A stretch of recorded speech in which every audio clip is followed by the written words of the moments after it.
ladies and gentlemen. Hello, good evening, and welcome to a Tuesday night edition of the Black Twitch League. It's been nice this season. We haven't had as many reschedules, so you haven't heard anything other than Saturday or Sunday, but Week 5 has been the exception with games Sunday, Monday, and Tuesday. I am your host, Aulz. I am joined on the desk by the lovely, lovely Zerathai. Thank you for being here, my friend. Glad to be here, Aulz. We are once again reuniting for OCL After Dark on a completely different server, completely different stream, and we are going to be watching a fantastic, hopefully, game between Imagine Cloud and Wingmen. Yeah, this is an interesting pair of teams here, Zerathai. Neither of these teams have won more than a single match this season of BTL, so they're both hoping to break that streak and finally start climbing their way to the top. That being said, Wingmen did request the reschedule, so they are down a ban here. Anything jumping out at you from the first 5 bans? The Seraphine ban against Wingmen makes sense. They've shown that they're willing to pick it for their bot lane Pixel Wolf in order to weak side themselves and just have a stable, base through which they could build a team. Kalista ban, I'm not too sure about. I feel like that's got to be a target ban for Imagine Cloud's ADC. Yeah, we are seeing Alive as the ADC for Imagine Cloud, which I believe is a new name. I'll have to go back and check the rosters. I haven't seen that one before. We also have a new support for the Wingmen. They're on yet another iteration of this team as Daisy Duck is coming in to support Pixel Wolf in the bot lane. Lots of roster switches this season, I tell you what. Listen, we're not going to talk about it again. Oh, I was talking about every team, man. We've had like 4 teams blow up and rebuild themselves. Okay, Graves to be won by Imagine Cloud. I'm not really sure how I feel about that. I mean, Frenzy made Graves look like the most busted, overpowered champion in the universe, but he also did that on Nidalee rushing the Jais. We did see the Graves for Nukes last week. Played very well in the early game, but couldn't quite finish, so perhaps that's as much a pick away from Nukes as it is a pick for Crazed Juggernaut here. Yeah, that's entirely possible. I do like seeing the Melio pickup. Varus seems like one of the weaker pairings with it, to be honest. I'm really disappointed by teams' unwillingness to pick the much stronger champions that I feel on current meta. I mean, Lucian, Zeri, both are just absolutely insane on this patch. And we've seen what happens in the hands of a competent ADC. Your bad connection, even though they did lose earlier this weekend against you, was really putting the hurt down on y'all with those aggressive ADCs. For sure. He absolutely smoked me in lane. I mean, the Lucian Nami duo, it's been nerfed a couple times, but it's still incredibly powerful. The level 2 threat, I mean, it cannot be overstated just how good that lane is at level 2. We are seeing an Annie round out the first 3 picks for Wingmen. Of course, Misfortune and Mumu. Pretty, traditional. It always feels weird to say traditional bot lane when it's traditional of the last 3 years and I've been playing for 11, but... Yeah, but I do have to ask. Ultra Mega Fire Kick is the crowd control stopping ability. Picking something like a Mumu, whose engages are super, super telegraphed, into a Melio seems a little bit dangerous. That's putting a lot of weight on Dr. Dad to disguise when they go in. Yeah, I mean, you definitely are going to want to try and find the opportunities to burn the Mumu ultimate without having Melio in range to just instantly cleanse all his teammates. Of course, one way you can circumvent that is, only use the Mumu ultimate for finding picks. If you try and devalue the Melio ultimate, there's a chance that they're going to hesitate or, reconsider using the ultimate if it's only 2 people, whereas if you hit 4 people at once, well, it's a no-brainer what Melio's going to do there. Right, I'm with you. As Viego is picked up for Nukes, in terms of champions that can carry from the jungle, Viego is certainly up there. Yeah, the Viego has always been one of those champions that, even when Viego himself is a little weak, so long as he doesn't just get completely run down in the jungle, if you can make it to the mid game, if you can participate in 1 kill, that's all it really takes to start having that Viego moment. You get a shutdown onto one of the members of the enemy team, you just take over their body and take over the game. And when there's 4 carries on the enemy team, that's a very dangerous proposition as IC picks up both the Syndra and the Gwen for the solo lanes. Yeah, Cinder Gwen solo lanes. I mean, you do want to mix in that ability power with the Graves jungle. I am a little concerned that Imagine Cloud has picked themselves a composition that tends to be a lot squishier into some pretty burst heavy champions that I feel on Wingman's side. Especially that Darius, which concerns me for Don Fari here in the top lane. If Darius ever gets to 5 stacks of that hemorrhage and is able to get a nice decimate in the backline, he's going to be able to get a bunch of kills very rapidly. Yeah, of course, with a composition that features a Mumu, Syndra, and Misfortune, if that Darius ever gets to the backline, you've got bigger issues than just him landing Q. I mean, for sure, but the Wingmen have shown a propensity to kind of find themselves in the weirdest fights possible, with their members being all around the enemy team. If that Darius finds a good flank angle in one of those fights done intentionally here, that could be very big. Should be very big indeed.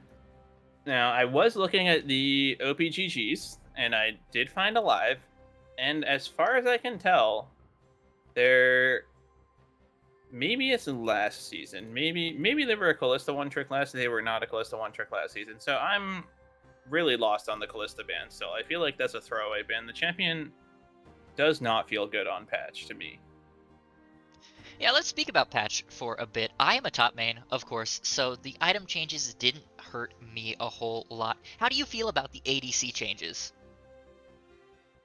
I feel like, in spite of Freak looking directly at the camera and telling me that these were nerfs to ADC at least 11 times during the patch rundown, they didn't actually nerf ADC all that much. And in fact, I feel like rather than nerfing ADC, they just changed it to a state where all the damage is front loaded. So it's kind of been a really miserable meta for me, to be honest.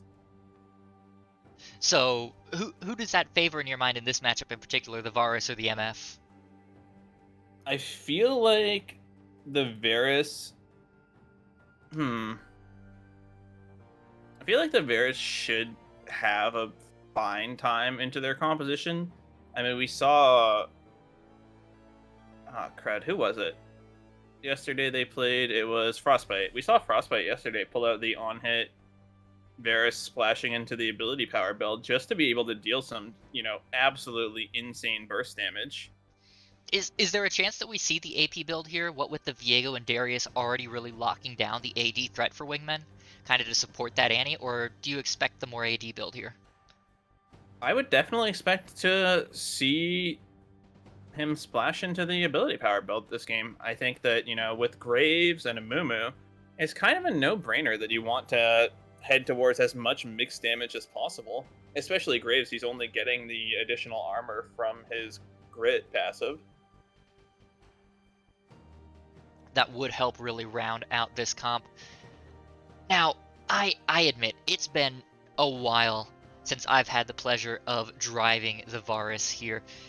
Is that AP more poke, mostly focused on the Blight piercing arrow combo? It doesn't have as much sustained damage through fights, correct? Well, it can be really deceiving, actually. With Nashor's Tooth, the current iteration of the current iteration of Guinsu's with Nashor's Tooth, the way it works is, yes, you're sort of flinging pellets at them for your auto attacks, but because of how his Blight passive interacts, when you proc it, you get a second off per Blight stack on both your E and your Q. So long as you can hit that first big arrow and start chunking people, you can just be chucking out abilities left and right. So it turns him more into a spell weaver a la Lucian than it does a pure poke or a pure DPS right-click champ. Yeah, it does. It brings him a lot more in the middle of the two. Gotcha. Well, we are through client draft here, Zerathai, so let me get your final thoughts. Pick your brain here for a moment. We see the final lineups. It's Gwen into Darius, Graves into Viego, Syndra into Annie, and Misfortune Amumu into Varus Milio. Which of these teams do you think won draft here? That's a tough one. I'm given to believe that Wingmen won draft just through virtue of having selected the champion Melio. Like I won't lie, the champion is just obnoxious right now. His Q does three completely different things that like it really feels like it should only ever do one thing. So I would believe that wingmen have the more advantageous draft, but they also have a draft where if they start falling behind hard, their only mechanism to come back into the game is the Viego. So we're gonna have to keep a close eye on how that Viego performs and try and find out whether or not Imagine Cloud can set them behind enough to make sure that they can keep the victory. If this game gets to hyper late, do you think that Icy has the better comp? I mean, we think of Darius as being a hyper early game champion. We think of Annie. Well, Annie's annoying at all stages of the game, but compared to Gwen, Syndra, Misfortune, Graves, these champions that get really, really awful to deal with at 3, 4 items. If Icy goes even in the early game, is that a win condition for them, or do they need to be ahead and put Wingmen behind to be in a good spot? I think that IC doesn't want to be even this game. I think they want to be able to take control of the pace of the game as soon as they can. I do think that if the game goes ultra hyper late, IC do have the edge compositionally, but it's always really scary playing against champions like Viego, like Annie, and even like Varus, who, you know, 1 foot out of line, one of those three champions is just going to drop the ultimate on you and you're going to get blown up. Right, absolutely. Well, we haven't had a game in BTL this season that's gone above 40 minutes, so hyper late may be out of the question, I suppose, but we will have to see what happens.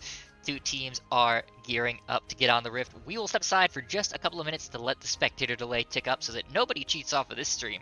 But when we come back, game number 1, IC Wingmen both looking for their second win of the season. We'll be right back.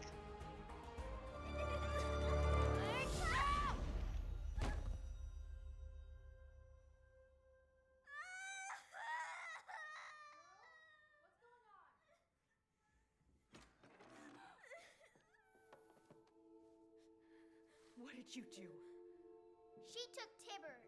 What is wrong with you? It was an accident. Daisy started it.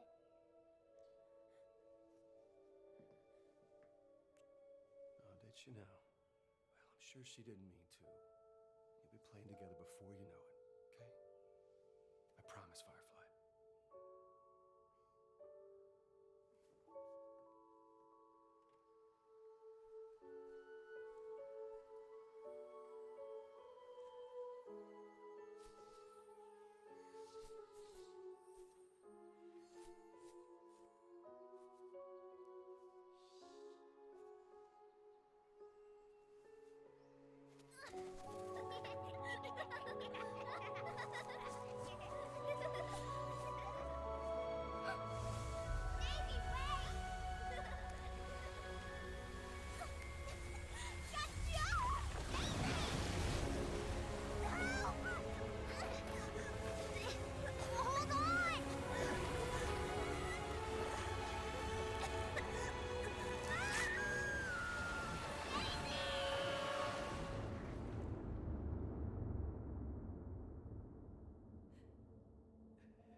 Daisy, wait!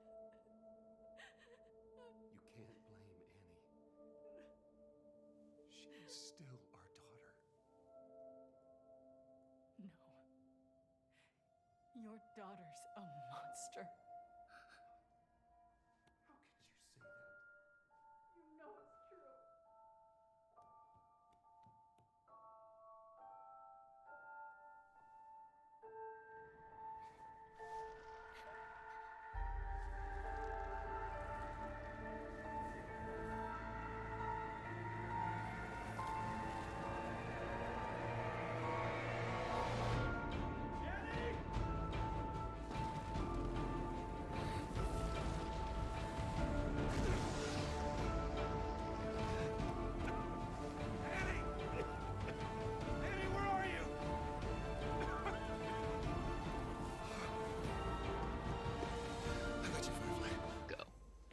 Ladies and gentlemen, welcome on to the Rifts. The teams are set, and so are, well, never mind. Oh, man!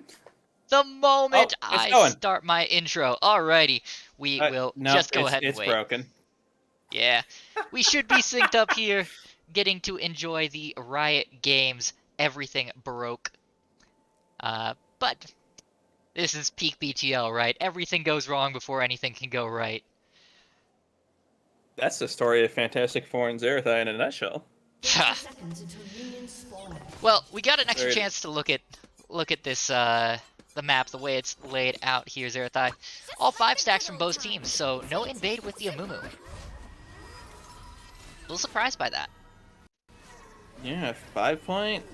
I always really want to see Amumu looking for the early plays. I feel like Amumu is one of those champions where, oh, I've hit a hitch. Yes, we have hit the Riot lag spike. Comes after every pause, but we are back to normal now. Yeah, I always feel like Amumu not having flash is, relatively speaking, a lot less bad than literally anyone on the enemy team not having flash. So Yeah, I would if you agree with can that. find the flash for flash trade, it's always worth. Amumu kind of has that same vibe as a Nautilus, perhaps, where you can really get yourself out of trouble very cheaply. Have we frozen again? Okay, the Riot Games special. Part 2. Fabulous. We should still be synced Yeah. up, hitting 140 in No, now? Yeah, cool. We're still close. close enough. I will hit it with the 1-2 pause for 2 seconds. And now we should be perfectly synced up. Yep, 152. There we go. Cool, cool. Moving into the game. Both junglers starting on the bot side, but Gray's Juggernaut is moving a little bit faster, wanting to clear that red buff and immediately head over to the top side. Is that a Graves looking for an early gank, or are we more expecting to see him come back down to this bot side, who has hit level 2 and found the stun onto Daisy Duck? Pixel Wolf down under half, but the second bandage toss goes very wide. No kills in the bot lane. Although Alive isn't done flashing forward, the heal is forced out. Daisy Duck going to have to defend there. And Pixel down under 100 health before hitting level 2. Guess I spoke too soon there, Zerathai. There's going to be some action anyway. Yeah, there will be action. 5 out of 8 summoner spells blown in the bottom lane. Pretty interesting. I'm not sure that Alive really needed to go for that flash, but definitely making the most of it. Crazy Juggernaut going for the ghost, trying to pick off nukes, but not going to be able to find him. Yeah, I'm not sure that there was ever a world where Alive actually gets that kill, even if Pixel doesn't heal. I think Alive does get the kill with no heal. Possibly? I think it's just a really hard look that you don't necessarily have to go for. So it goes, though. They Wait. get a whole lot of aggression as Just Relish trying to go in onto Don Furry here. The stacks of Hemorrhage are lining up, but Don Furry does not get the heal from the Decimate and takes a ton of health damage, down under 300. Yeah, that was a really good dash by the Gwen. I'm just a little confused right now because when I'm looking at these... Oh, Relish in trouble, stunned up. Down under 100 health. One more auto does it, and the Viego picks up first blood. Viego starting the snowball rolling. You love to see it. Yeah, you But mentioned back some to the confusion. runes. Yeah. First Strike Misfortune. Interesting. Yeah, I did Hail just of notice Blaze that. Varus. Also interesting. I mean, Now, I can see a justification for the Halo Blades, right? You're trying to get those stacks up quickly so that you can pop it with a blighted arrow in the early trades. It feels like it would be awful for the late game where you really need Varus's damage, though. yeah, it feels a little strange. I can justify it if he is going the AP splash build, where Interesting flash by Nano, down Whoa, under 100 health. that- It's Great Juggernaut in trouble, stunned up. A couple more autos will do it. Nukes gets another kill in the mid lane. Now trying to run down Brewer, forcing the flash out of the Syndra. That's a 2-0 Viego at 5 minutes here. 2-0 Viego and Graves falling behind. You hate to see it. Yeah, and Yeah, Nano's I think staying that alive as well. yeah, Nano flashing forward onto the Graves cube, but still living is that's got to be the stuff of nightmares for Craze Juggernaut. Trying everything possible, getting all the cards to fall in your favor, and still not managing to stack the deck right. Yep. Unfortunate, but we do want to see the Graves continue up, upping the tempo of this game. You fell behind a little bit early, and that's fine. It's only once Viego hits the level 6 breakpoint that I think that you start to get pretty worried if you haven't caught up by that point. Yeah, they are even in levels right now. However, the Viego does have that Sheen, which is going to up his clear significantly. So Nuke's going to be rotating around the map even more, continuing to apply pressure. And alongside those 2 kills, this Wingman squad has developed approximately 1,000 gold lead. Yeah, just a casual 1,000 gold lead, mostly built off the back of Nukes getting the 2 kills. Very slight CS lead in the top lane.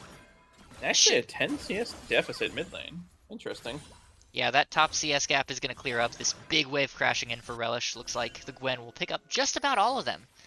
Only 100 gold down up there. Yeah, in spite of the deaths, Gwen maintaining the lane. I wonder if we're going to see just Relish trying to make those aggressive trades onto Don Fari. Try and really tilt the game back in their favor. I was about to ask that. Yeah, this is... You mentioned in drafts that this was an IC squad that really couldn't afford to fall behind. Now that they are a little bit behind, now that they're struggling with the Viego super far ahead, really applying this pressure, how do they start bringing it back? I think you have to bring Dr. Dad out of the bottom lane. I think Dr. Dad has to be walking with Craze Juggernaut just about everywhere he goes. Alive on the Misfortune, yeah, it probably sucks if you leave the Misfortune alone in the 1v2.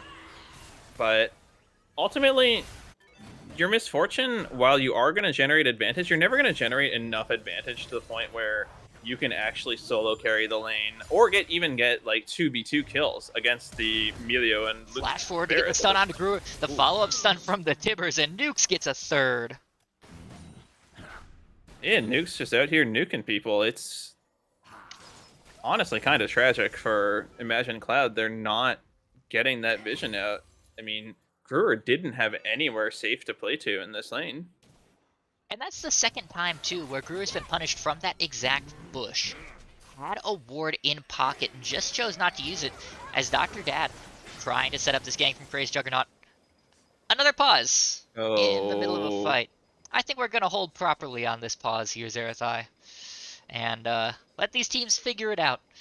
We'll come back in just a couple of minutes when the pauses are done, folks, so don't go anywhere.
we are back and directly into the fight here.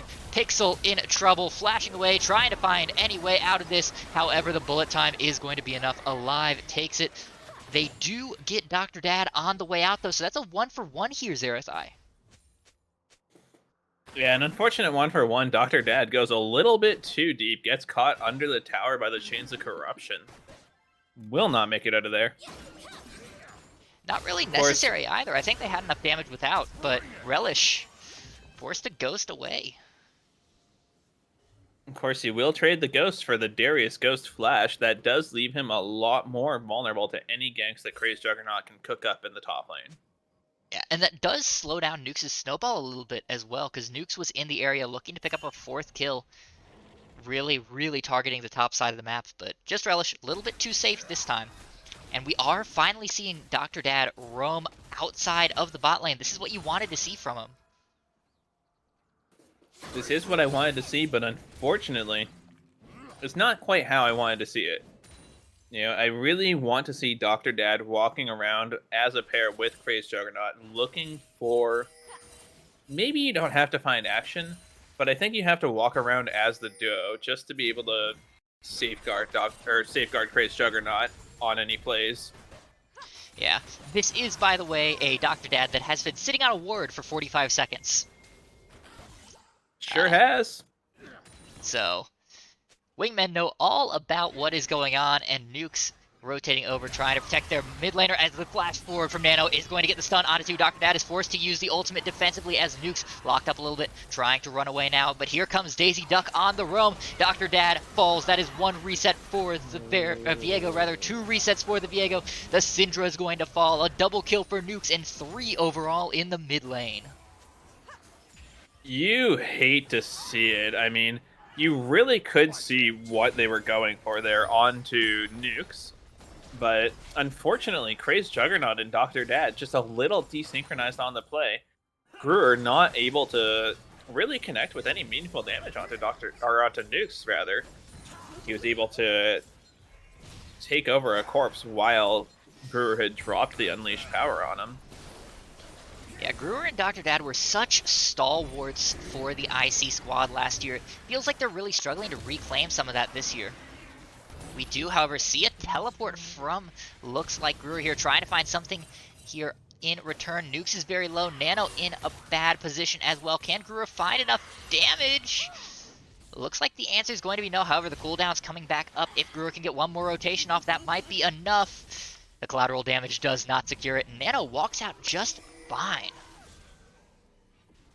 Yeah, Nano walking out just fine. Alive coming up a bit too late. I think maybe could have still secured the kill with a flash E into bullet time, but it's not necessarily worth it to secure a kill onto an Annie that doesn't have a shutdown, right? Knowing full well that Nukes is going to be looking for Alive in these team fights once we get there. Of course, we have 45 seconds to the next dragon, and being a definitely not Infernal Drake, don't know why the UI is telling me that. It does not have the correct images for the new Drakes in the esports overlay. Still?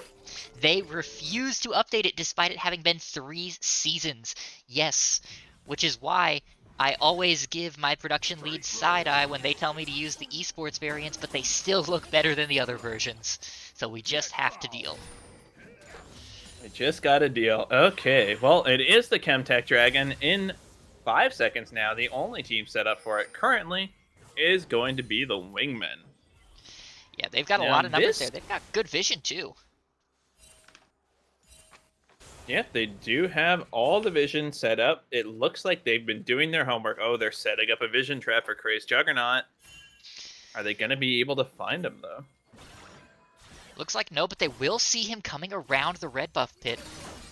So no Graves threat there as 4 members convening to take this Chemtech Drake. Yep. Very uneventful Chemtech Dragon.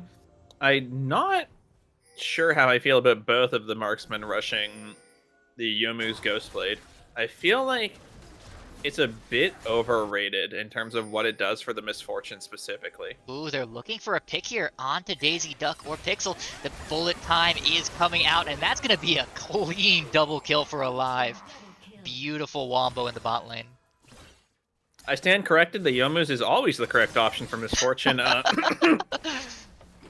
Hey, It turns out, bullet time is less than 3 seconds long, and Yomu's gives you extra lethality for 3 seconds. the best option, Zerathai, is whatever works at the time. Yeah, of course. Results-based analysis is the only kind of analysis that matters. Hey, we're engineers. It's correct. Oh god, I think I vomited in my mouth a little bit after hearing that. I'm a software engineer. I can get away with it. Okay. I'm a mechanical engineer, so if I try that shit, sometimes people die. That's a sacrifice People we usually must be meaning willing me. to make. Listen, if it's me, I'm definitely willing to make it, but moving Ugh. right along. This does set up a great, power versus power struggle for this game. It's going to come down to Nukes versus Alive. Right now, though, the supporting cast is a little bit stronger for Nukes. Hey, Aulz. That's me. Is it normal for Graves to go Trinity Force? Zerathai, Or even a little bit recommended? I ever? don't think that's normal. As to whether it's recommended, I couldn't say, but I would tend to lean towards probably not. Yeah, that's what I was thinking. Okay, I just wanted to check, because, it appears no, I Craze see it. Juggernaut built Trinity Force. I see it. I have questions. I mean, I do get that Trinity Force is passive, the auto attack steroid, the Sheen. Just Relish is in trouble again, by the way. The stun is going to hit Nano flashing forward for the damage. The needlework coming out, but it will not be enough. Nukes now on a killing spree. Wait, what? Nuke should be much further than a killing spree.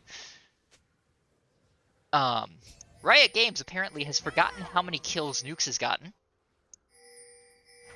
It's 6. I can Yes. count. I see him on the scoreboard. Yes, but correct me if I'm wrong, a killing spree is 3, right? Yeah, is it Legendary at 5? No, it's killing spree, rampage, unstoppable, godlike, legendary. Legendary. As we do see Pixel Wolf stunned up once again, alive on a rampage. Pixel Wolf, you just can't be walking up there on your own. That's a really unfortunate positioning. Alive going to be able to run down the mid tower now. With a little help from Shirley. Yeah, they are going to get Guys, that come hug. on, crash it, crash it. Wait, what the? Nukes? Nukes cutting off the wave there. That's very bold, but is going to pay off as Daisy Duck is able to clear the Rift Herald. Well, really heads-up play from Nukes, cutting the wave there to make sure that they have to pay some attention to him. I'm really confused by Imagine Cloud's not simply ignoring him and walking the Rift Herald into the second charge anyways? Yeah, the only person you are facing into is the Milio. You know where Viego is. Yeah, like there's no surprises about to happen. We saw Annie, we saw Darius. I don't know. It feels a little strange to just let that Rift Herald poof out of existence with only one charge, but Admittedly, they'll be able to make it up.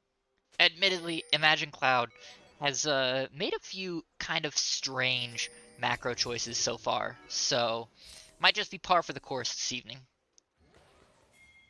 That being said, teams are starting to set up for this third Drake of the night. We are going to get an Ocean Soul. Which team does that benefit more, Zerathai, do you think? I tend to think it benefits the side of Imagine Cloud a lot more. I think that they're going to be the side that tries to take extended fights as much as possible.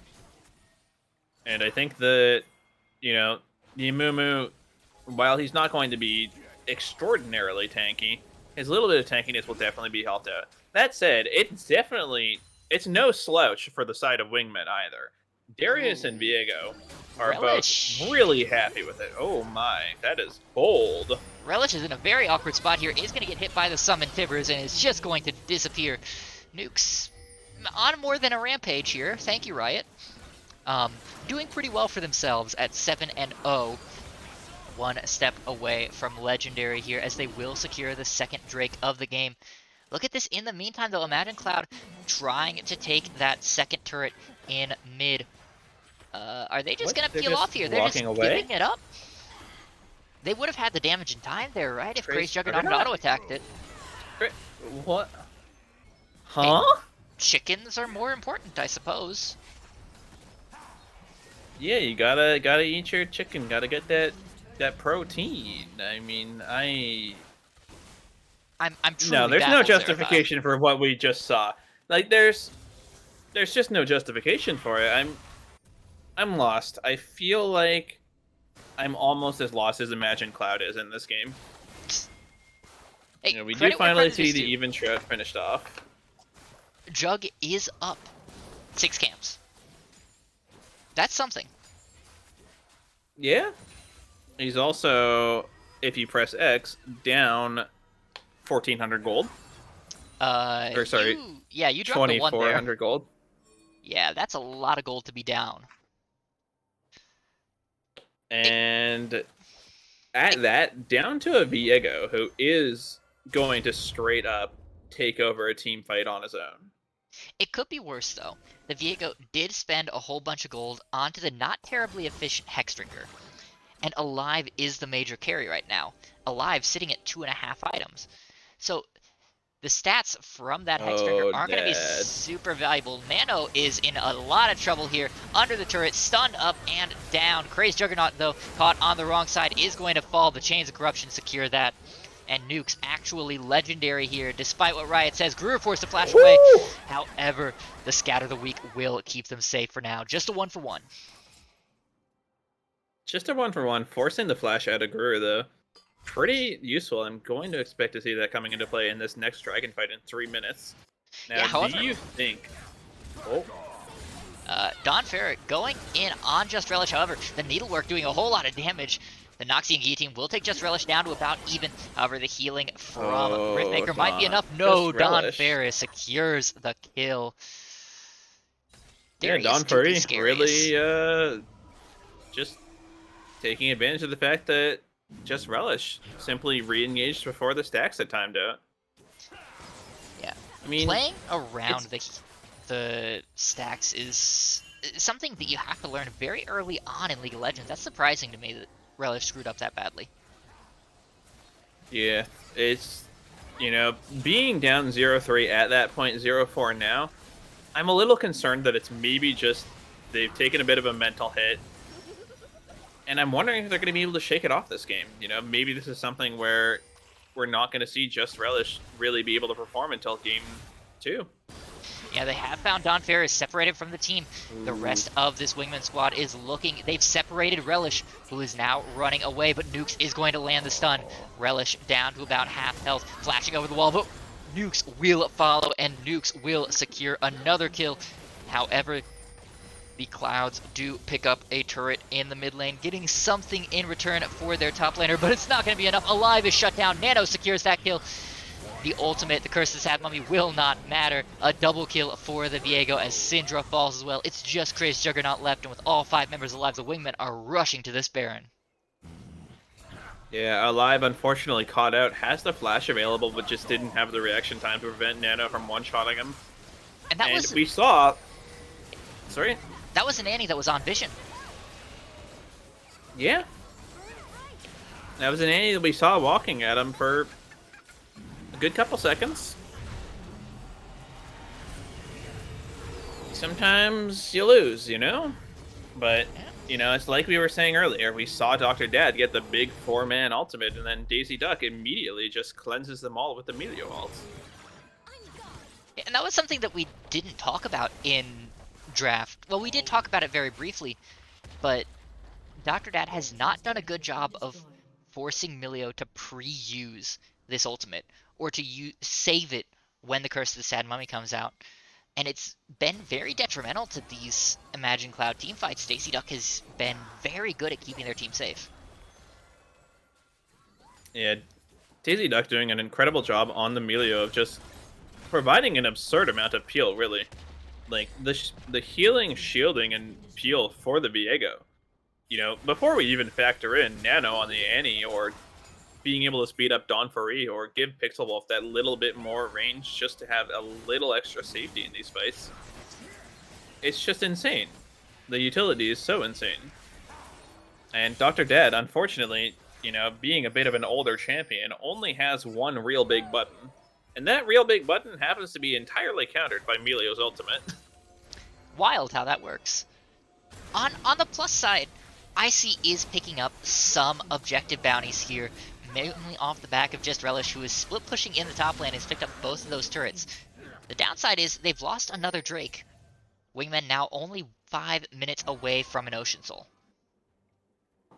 Yeah, arguably with the composition for Imagine Cloud, you don't necessarily mind giving up the Ocean Soul, because almost all of your damage is upfront burst anyways. You know, by the time you're factoring in an extended engage, Nukes is just going to have taken over the fight anyways. So, at some point, maybe it is worthwhile to just give over Soul, or look for fight after giving Soul, and then just try to flip the Elder. Yeah, they are only down 2,600 gold, thanks in large part to the objective bounties, so they're keeping it close. It's just individual members like Nukes who are so far ahead of the game, as Relish barely dodging the Summon Tibbers with that W does keep them safe for now. That's a bit of a major cooldown to be down. Yeah, it's a major cooldown that'll be down for the next, I don't know, 30 seconds? Yeah, true, it is Annie, and they do have a fair bit of cooldown reduction at this point. But it looks like Icy kind of wants a fight. They're moseying forward here very aggressively. Yeah, Imagine Cloud looking really aggressively for the fight, but I don't feel like they've done their homework. Dr. Dad about to find it, though. Yeah, Nano forced to use that stopwatch will not be enough. Getting Ooh. absolutely demolished by that bullet time. Yeah, it was a very big investment. They did get Nano, but did they get any shutdown off that? No shutdown off of Nano. They did get the Ghost out of Dawn Fairy and the Ignite out of Nano in exchange for what looks to be the Flash bullet time, Ignite and Flash ultimate. Ignite ult, yeah. I mean, Baron's not up for 2.5 minutes, so I guess it's more about getting gold in pocket. Yep, getting Golden Pocket, denying the ability for Wingmen to play comfortably. I do like the fact that they're still going for aggressive plays. That does say a lot to me that this team is willing to just continue trying to slug it out and find their angles. I just really need to see them be able to do their homework, get that vision set up, get everything you need to know in terms of information before the Baron spawns. Because at the end of the day, you don't necessarily lose if the enemy team gets the Ocean Soul, but it definitely gets a whole heck of a lot harder, especially with a composition that has no good wave clear to deal with the Baron buff. Yeah, absolutely. Your strongest wave clear is going to be the Snip Snip or the Orbs from Syndra, and both of those are hard countered by Baron buff, so it makes it very difficult. So they are starting to move forward. We see them moving as 3 with Syndra in the area, Dr. Dad being flanked by both of the marksmen here. As on the other side, Oh, Just Relish going for it. is being collapsed on by Nukes. Nano doesn't have stun available, though. That's just going to be a ghost out. Just Nice and safe. and nice and safe, but really good by Nukes and Nano to force that ghost out of the Gwen before the Baron comes up. Because now Gwen is going to have one heck of a challenging time trying to find access into the team fight. Ooh, and I'm not thrilled with this here, Zerathai. Look at the map. They knew that Nukes was down on the bot side. They saw him, courtesy of Just Relish and Just Relish's Ghost. But that map, that top side, it still lights out up there. No deep wards, no wards on pit, very little vision in that river. What a missed opportunity for IC. Yeah, incredibly missed. Just a very brutal missed opportunity, I think. It really could come back to bite them in the butt in a big way. We do have 1 minute on a potential Ocean Soul. 30 seconds on the Baron. I feel like you have to prioritize the Baron here. For the Wingmen, are you okay with giving up Baron here potentially and just going for the souls? Secure? No, absolutely not. Absolutely not. Wingmen are so far ahead at this point that there should be no universe in which they have to give up either objective. If so long as they continue maintaining the pace of the game, if they can have vision covering the dragon, they should have free reign to just start the Baron on spawn. Ooh. the entire Imagine Cloud team rotating towards this Drake, it looks like. So they are prepared to make the Drake their fight. Yeah, they're setting up the vision trap. They are missing 2 members right now. 4 members of Wingmen in the mid lane, looking to just peel off towards this top side. They could just go for that Baron and try and rush it down or force a fight. And IC does not win if they have to engage. Yeah, Imagine Cloud sitting in a pretty precarious position right now. Is Gwen soloing the Drake? Gwen is soloing the Drake on the other side of this fight. Yeah, Gwen Soul the Dragon has been spotted out by the control ward in the bush. Unfortunately, they did not see that one in time. And now IC has to fight this from the outside. Don Fairy bursted out a little bit. Dr. Dad going in. The bullet time comes out of the top. Nukes is in trouble, but Nano has slain alive. Don Fairy now in the middle of the fight will go down to the unleashed power, but it may be too little too late. Brewer is now out of major spells. Crazy Juggernaut forced to run away. Just Relish very, very low as Nano moving in, zoning the rest of the team away. On the other side of the fight, Crazy Juggernaut fell once again. It is now 17-7 Zerathai and the Dragon all but secured. Dr. Dad, you're not allowed to be there. Dr. Dad is going to fall to Nano, but Brewer does pick up the trade.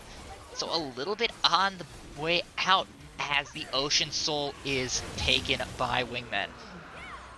Yeah, Ocean Soul taken. This should be the Baron as well. You still have Pixel Wolf with especially the Ocean Soul regen. Mana's not going to be an issue for this lethality. Bears getting the Baron.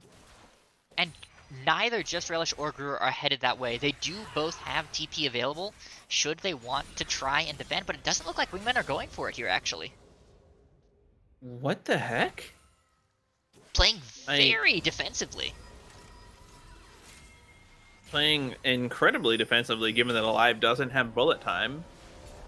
I don't know. I don't like to see it. I think the game right now is in such a state where when you get your lead, you have to play explosively as much as possible.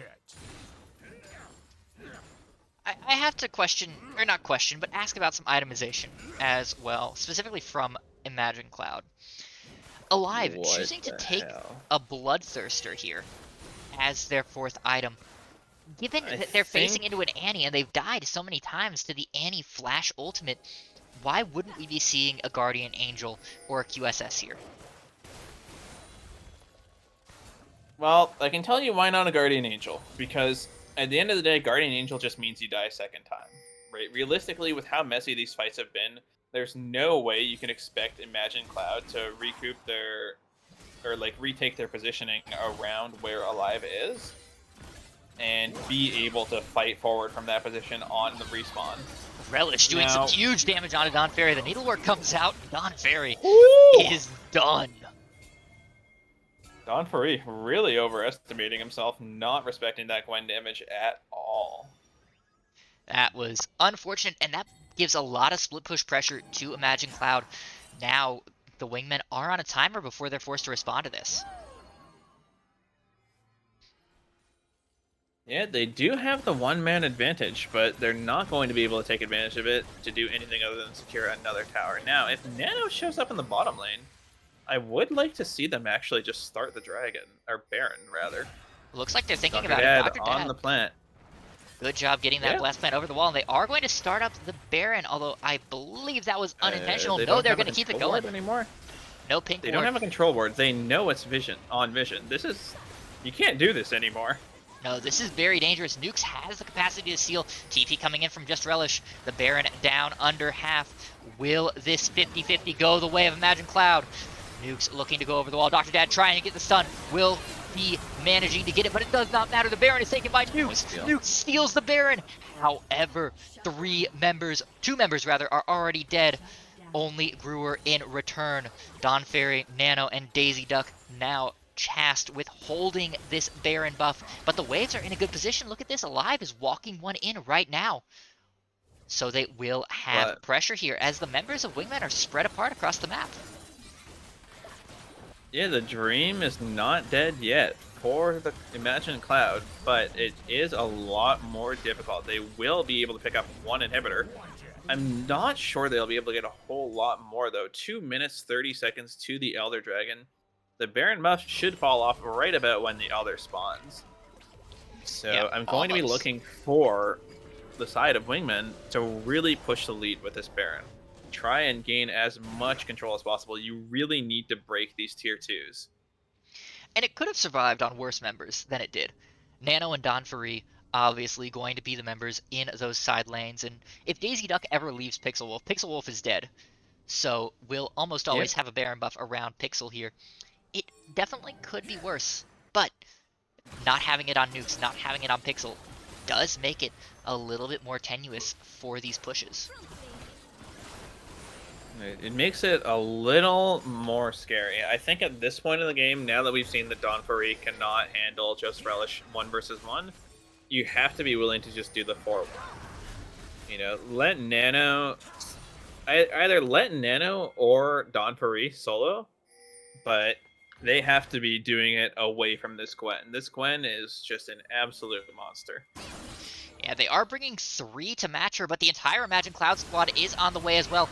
Just Relish using that safety zone to buy a whole lot of time. Here comes the bullet time over the top. Nukes down to about half health, but does have the Guardian Angel. A second life available for that Viego, but it does not matter. Don Fari is the first to fall, and may be the only one, but that's still another Baron taken. Only 2 remaining on the map, and only 50 seconds left on that Zerathai. Baron buff almost entirely wasted for the Wingmen. And Nukes caught out here. Gonna be able to walk away as Nano flashing forward. Finally, someone dodges the flash Tibbers as Just Relish gets out A-OK. Second time that Just Relish just only barely squeaked out of that Tibbers. But yeah, you really hate to see this Baron buff completely go to waste. All it ended up being was a gold injection, and they're looking for more from the side of Imagine Cloud. They really don't want to let them retake this pressure on the map. Yeah, that inhibitor turret running very, very low on health. And Nukes seems to have started struggling to get onto the backline a little bit in these fights. IC has done a much better job of keeping him away from the carries. Yeah, and I mean, honestly, we're also at the point in the game where Nukes' build is just falling off. He's not going to be as relevant. Now, unfortunately, Crazed Juggernaut also going for a bit of a interesting / degenerate build. What, you don't think Triforce Black Cleaver is standard on Graves? I would be given to not believe that to be the case, yeah. First major fight of the Elder Drake has started. Don Fari forced to flash away early, down to under 1,000 health. Will be going down here shortly, perhaps, but Crazed Juggernaut running very far from the rest of the team. They have given up priority over this pit. Dr. Dad and Alive both out of their ults as Nukes picks up Dr. Dad here on the side. That's the first kill of this fight. No. The Annie gets the shutdown onto Alive as well. However, the Darius is dead. Gruer has slain Don Fari. It is currently a 2-for-1. Nukes continuing to push forward for V3 right now, but look at Just Relish teleporting into the base. They want to end this here. Just Relish trying to buy time. A massive scatter of the week is going to keep the backs from completing. Crazed Juggernaut trying to continue to buy time for this Gwen. However, the Viego has made it back. Gruer is dead. Can Crazed Juggernaut continue to buy space? Looks like the answer is going to be no, but it will not matter. Just Relish picking up an inhibitor as the Wingmen squad try to take this Elder. Now, Juggernaut looking for a way in, looking for a steal. There's no smite on this Wingmen squad. However, Juggernaut does not have a smite of their own. Not for another about 20 seconds here. This is very dangerous for both teams. Juggernaut? Why are they walking into the pit? Juggernaut why is Daisy Duck specifically walking into the pit? Very far dead. Pixel Wolf picking that up, and that's going to be the Elder Drake secured for Wingmen here. Back and forth we go as Dr. Dad caught out once again, forced to use that ult defensively. A huge bullet Just time Relish. keeps Gonna end the game. Move safe. Wait, Just Relish trying to end the game. Gets pulled to decimate. Is going to be enough. That Nexus turret, Zerathai, that Nexus turret is currently sitting at under 500 health. Nexus turret? You mean Nexus? Nexus, yes. Nexus.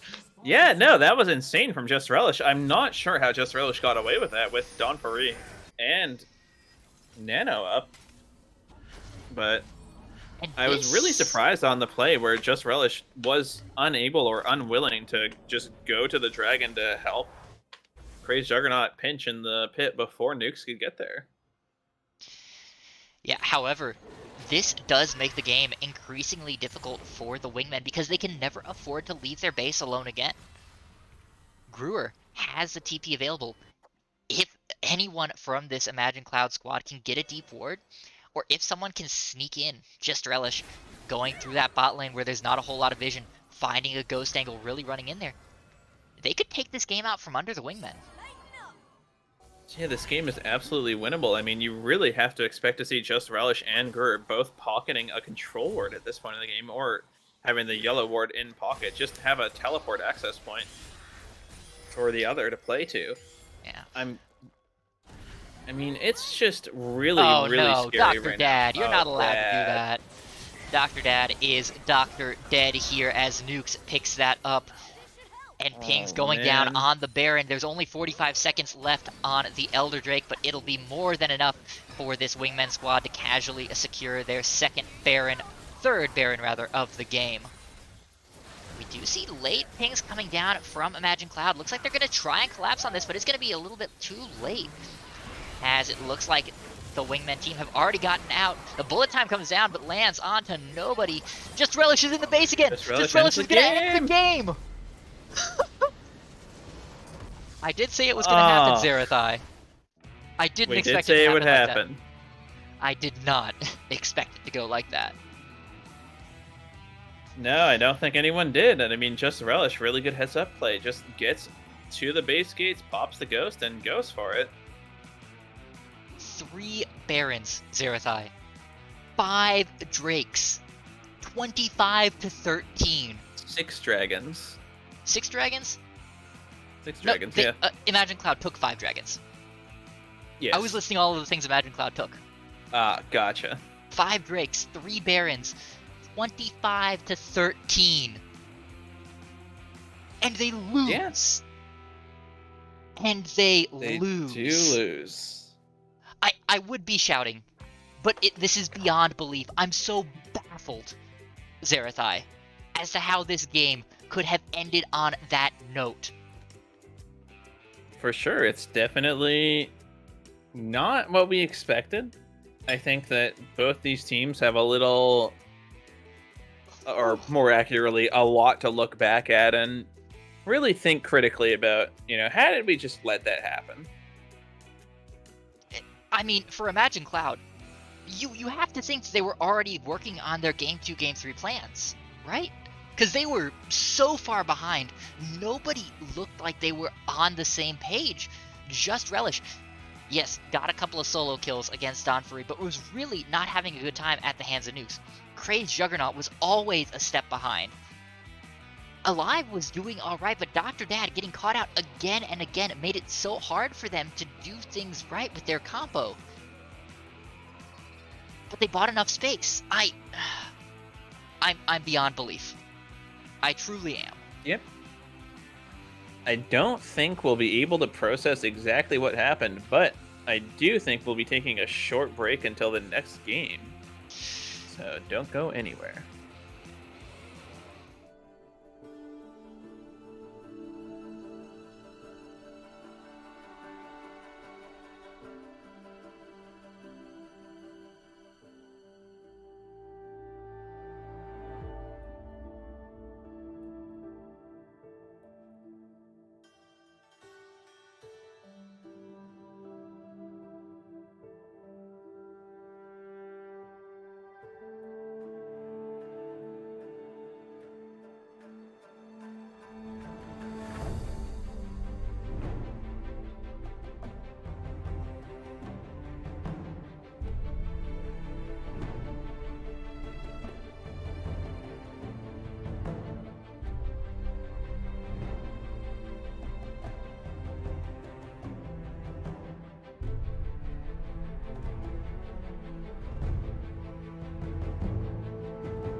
Well, ladies and gentlemen, there are very few words that can describe exactly what happened at the end of Game 1, short of utterly insane, as Imagine Cloud manages to pull out the victory despite losing in every conceivable metric. Now on to Game 2, Imagine Cloud taking over the red side, Wingmen still down a band. For those of you who weren't here over an hour ago when draft number 1 first started, Wingmen is down a band because they requested this reschedule, which is why we are here on a Tuesday night instead of over the weekend. Good grief, folks. The Viego, unsurprisingly, getting banned out by Imagine Cloud. Nukes was pretty impressive on that. They don't want to see that again anytime soon, as we must be missing something, Zerathai, because we are seeing the Callista ban once again here by the Wingmen. They're very afraid of that Callista, so it will not be allowed. Over to the red side here, as Don Faree picks up the Gwen B1.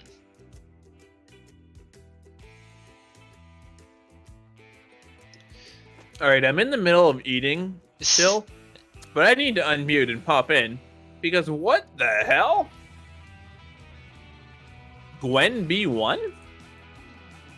What does that achieve, right? Like, This is how many better picks are you giving up by picking Gwen B1? You're This giving is up the top solo lane queue counter special. pick. No, this is the solo queue special, Zerathai, of I just got dumpstered in lane, and I am so angry at how OP the champion is that I want to play it now. Yeah. My turn. Yes. I want to be player 1, says Don Faree, instantly getting counterpicked by the Kennen.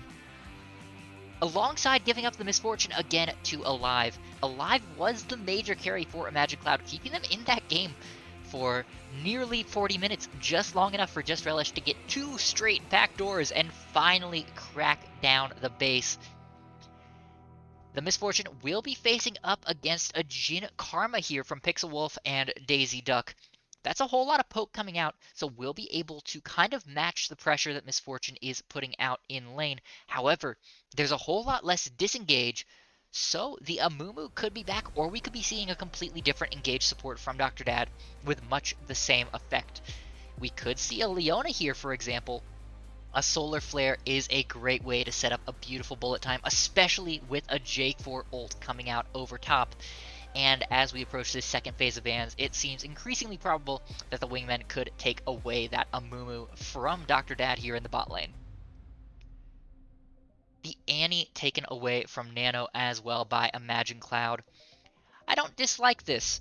Alive seemed to only have one weakness, and that weakness was Flash Tibbers. So taking away that weakness, forcing Nano to play something else, seems like a pretty good choice here. Perhaps going to make the mid lane a little bit easier for Gruer as well, who, despite having played so well in Season 13 on this Imagine Cloud roster, has just kind of struggled to get his wheels turning properly in this season, and will be without his signature Victor once again as the Wingmen banned that away. We're going to see Zillion picked up. Could be for Gruer or Dr. Dad here. It's a nice flex pick. No, the Nautilus. Equally flexible. Very different idea.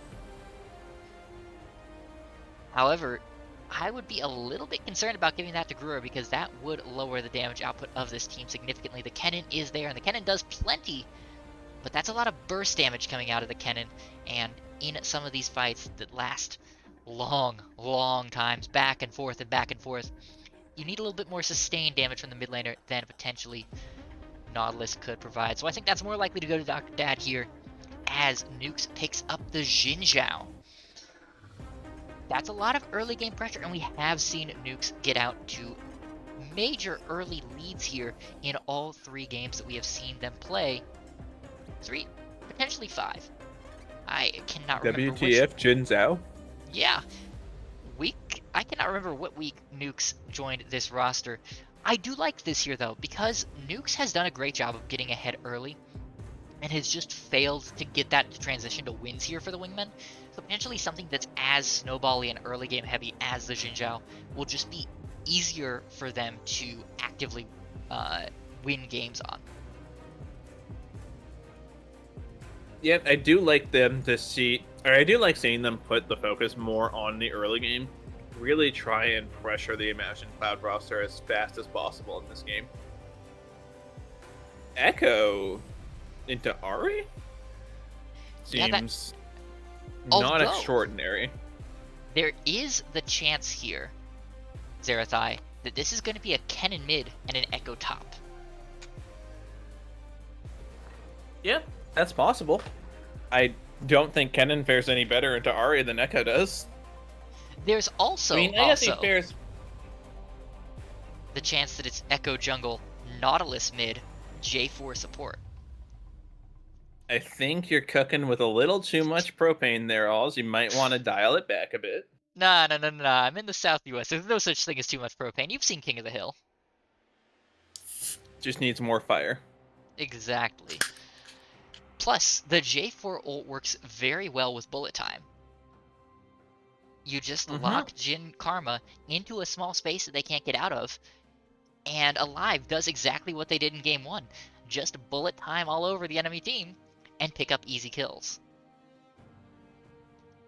Yep, I would like with the relatively, or not relatively, let's see.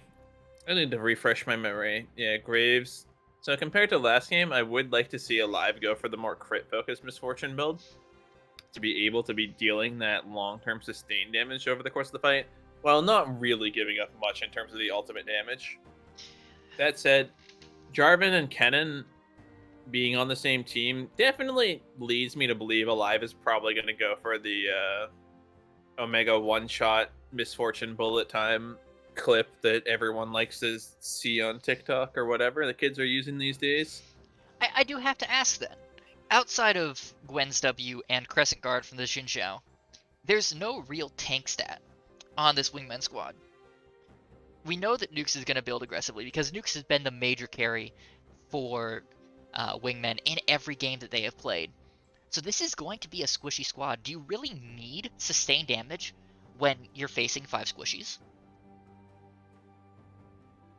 I mean, potentially. It really depends on how the fights play out. I definitely see the angle for the Lethality Misfortune to come back again. And like I said, I honestly do expect it, especially given that it worked out so well for them in the early mid-game last game. I just think that Crit Misfortune is probably still slightly better in the long run.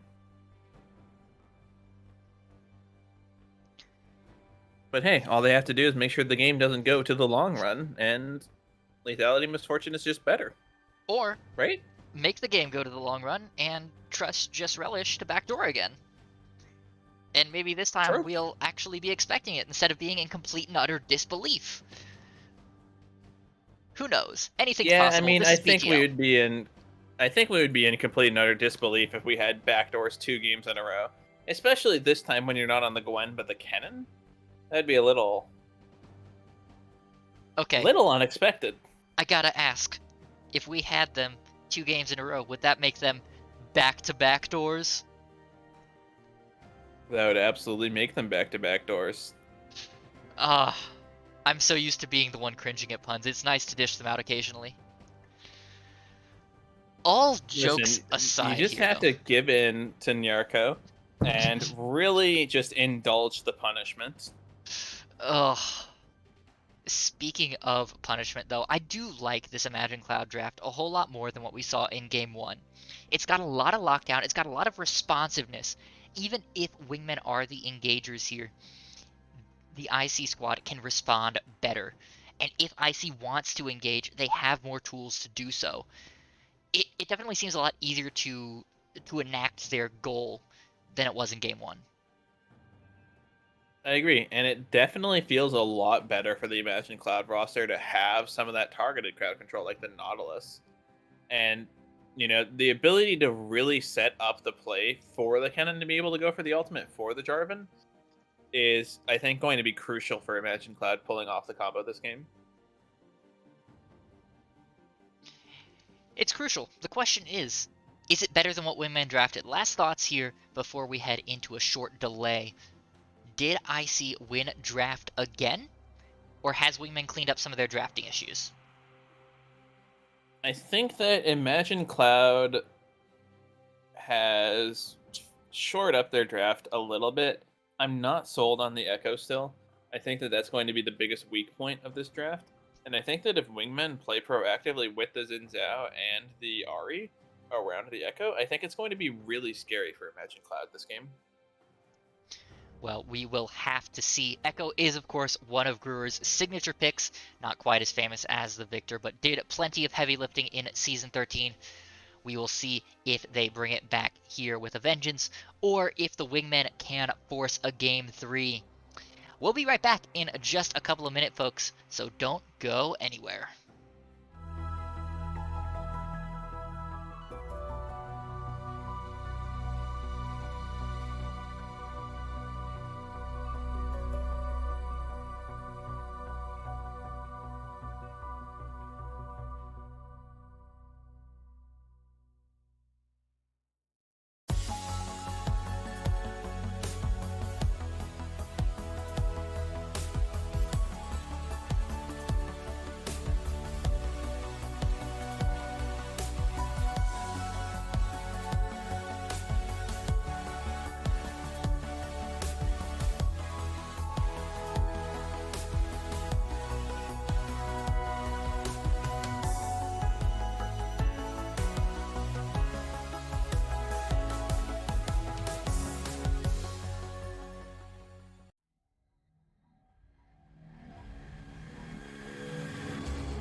In 3, 2, 1.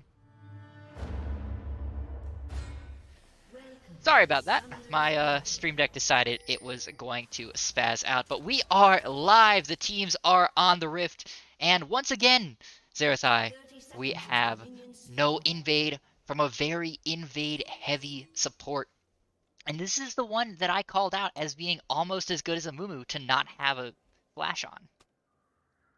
Yeah, I mean, honestly, Nautilus is better than a Mumu to not have a flash on, because most of the time you're going to be taking Glacial Augment, you're going to be taking Hex Splash specifically. It just makes no sense to not, well, use not. Well, this is a Nautilus that chose not to take the Hex Slash, is going Aftershock here. So focused on being the primary tank for this team. Wait, there's no way he doesn't have Hex Flash. There's no way. He actually doesn't have Hex Flash. Oh my god. What? Decisions being made in the bot lane for Imagine Cloud here, Zerathai. Decisions have been made indeed. I mean, you know, maybe there's a world in which someone makes that decision. I don't agree with that world. I don't think that's the correct world. And But yet, we do see here we Chris are. Juggernaut starting off the solo leash, or starting off leashless. Yeah, is still ahead of Nukes, though, who also started leashless on their blue buff here. And Juggernaut on the early game J4 loves to gank early, or the J4 does, not Crazed Juggernaut. Gonna be out ahead of the Xin Zhao. Could see some early pressure here in the bot lane, I suppose, putting Pixel Wolf and Daisy behind and getting Alive back into the carry role from last game. Yeah, I'm just really concerned because already we see Dr. Dad seemingly single-handedly conceding lane pressure. I mean, this is not a matchup where you want your Nautilus to be standing back. He needs to be able to find the lane pressure before the Karma Engine can poke him out.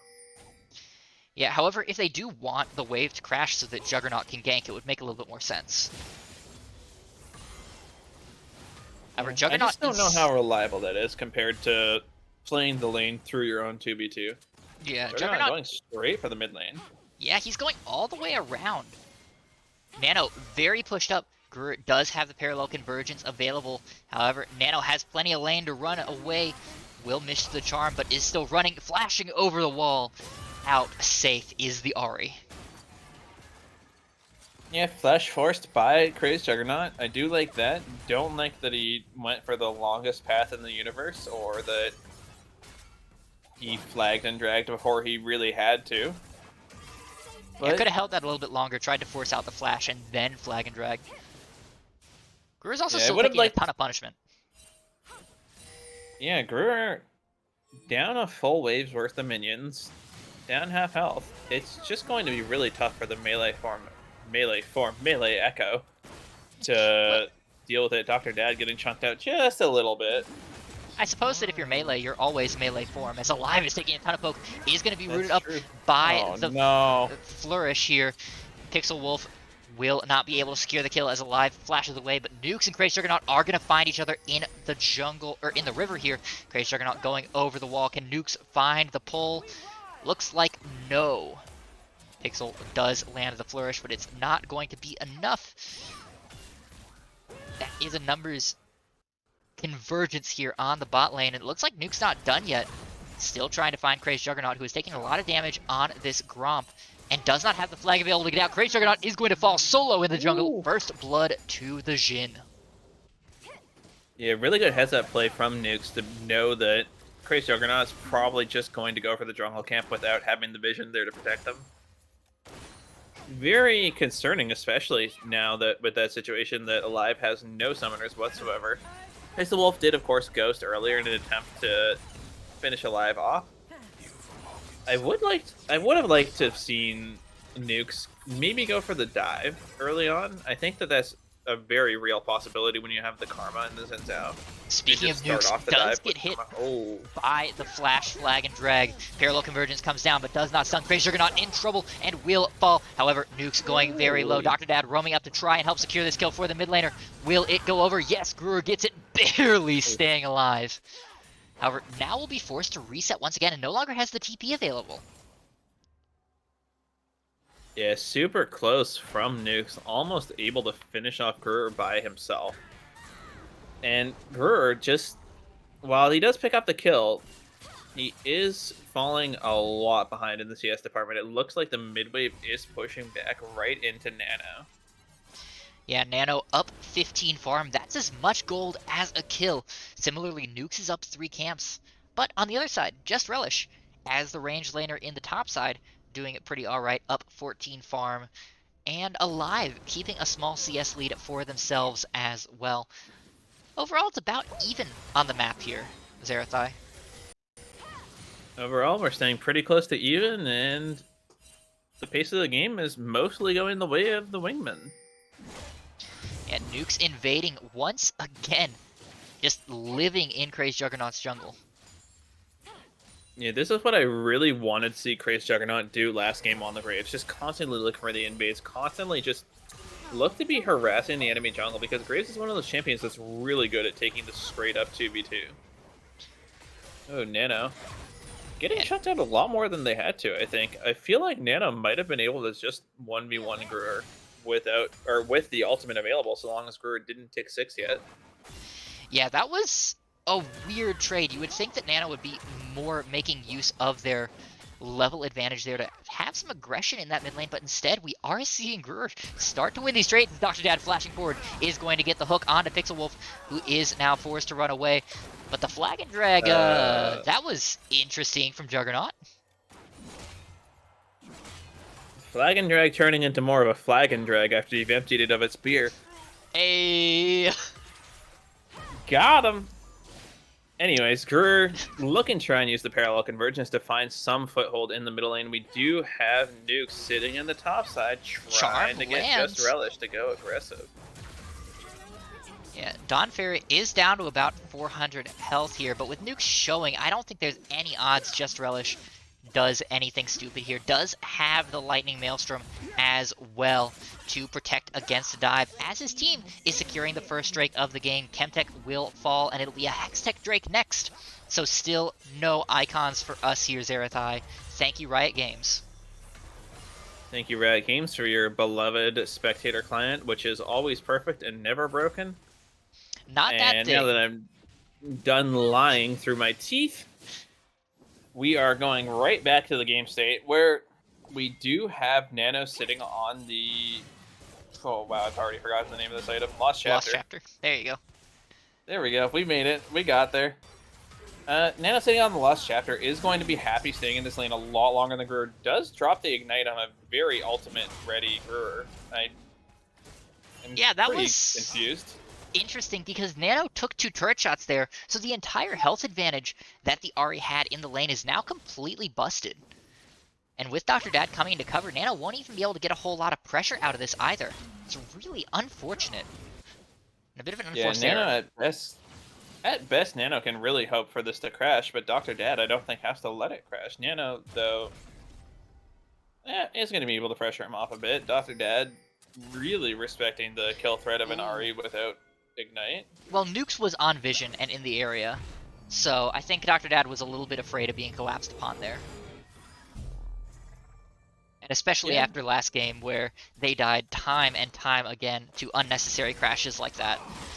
Craze Juggernaut going in on Daisy Duck forces the flash out. However, the Deadly Flourish is going to connect Craze Juggernaut down under half.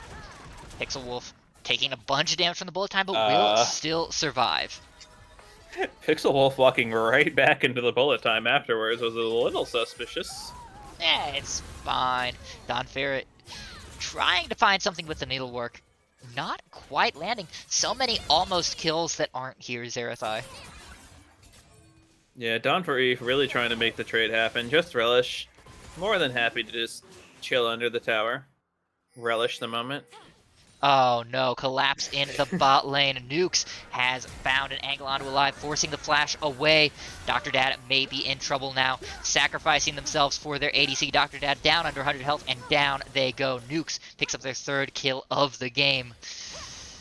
Well, the jungler is once again out to a great start here, Zerathai. Question now becomes, will they be able to carry? Or will it not be enough, as it has been game after game for this Wingmen squad?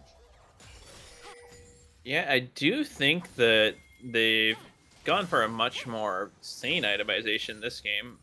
I feel like the Eclipse makes a lot more sense if you're trying to play the early aggression. Gruer looks like he might get dove. Does have the Chrono Shift available. Or Chrono Break, rather. But is being looped around upon by the level 5 Daisy Duck and the level 7 Nukes. Parallel Convergence coming down, trying to buy a little bit of time as Craze Juggernaut coming around the back. Dr. Dad also looking to roam up, and that's going to scare away the members for now. However, Dr. Dad and Alive pushing forward have to be a little bit careful as well. They know how many members are in the area. Yeah, Daisy Duck. I feel like shouldn't have been allowed to walk that way into the bottom lane, but we'll get away with it just fine.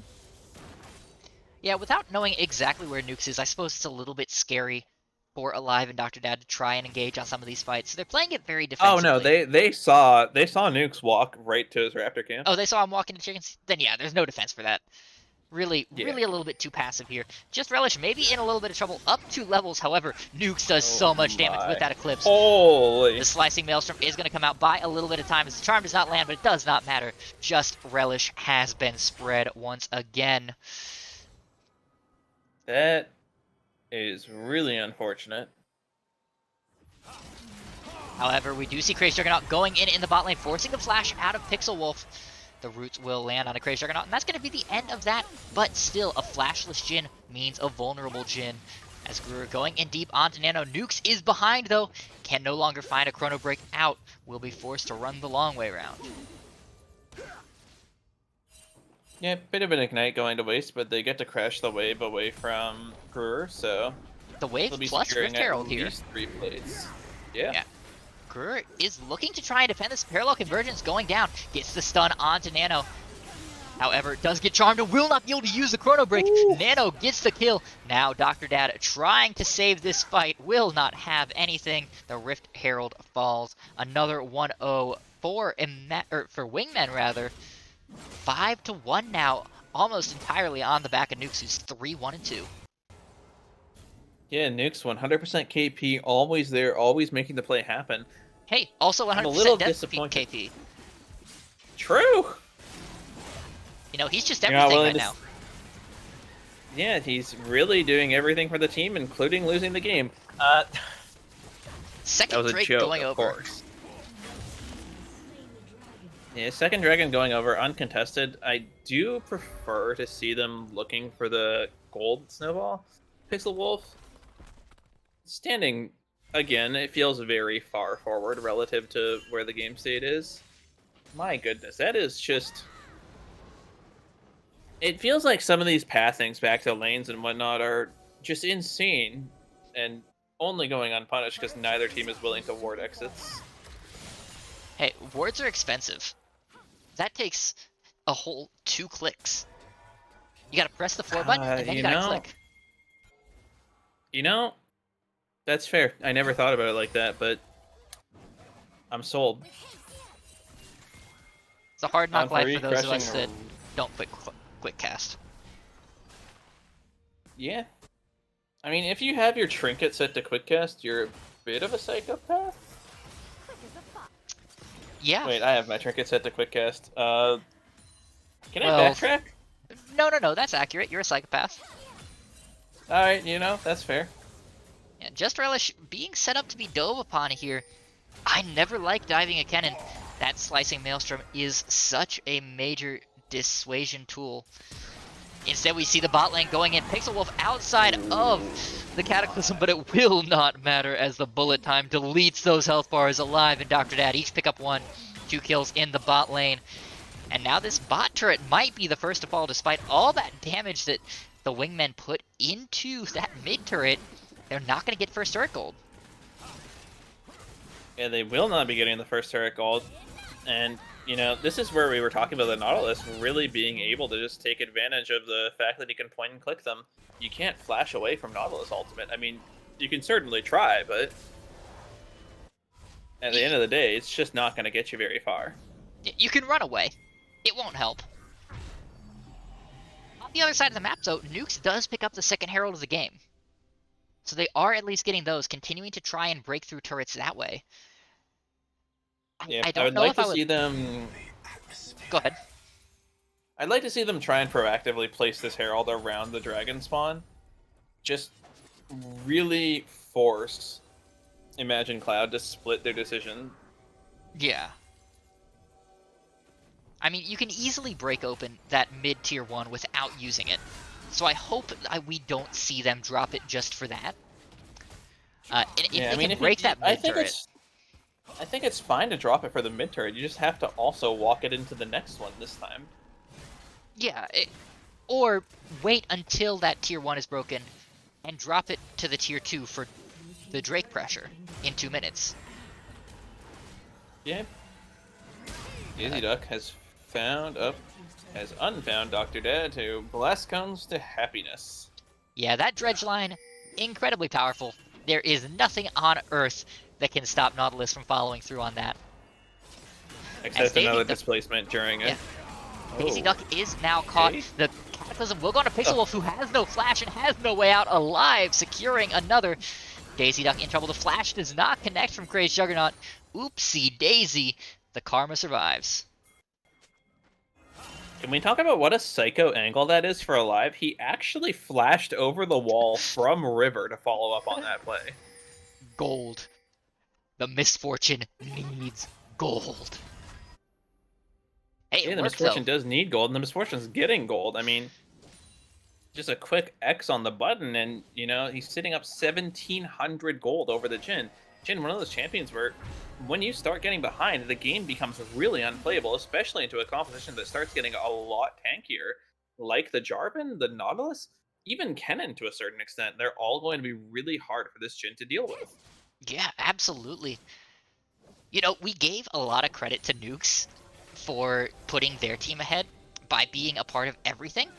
Similar credit has to go to Crazed Juggernaut and Alive, who currently both have 100% KP, working together very, very well to do what this team needs to get them ahead. Yeah, Crazed Juggernaut and Alive both very well aware of what their win condition is, and right now it's looking like just find the enemies and drop the wombo combo. If the shoe fits and all that, we are seeing the Wingmen have the advantage here in terms of presence around this Drake. They are going to be spotted out, but they have the vision. They have the numbers, and it's going to be difficult for Imagine Cloud to put... Never mind, the Wingmen just seed the entire space. Sure, why not? Sure. Okay, fine.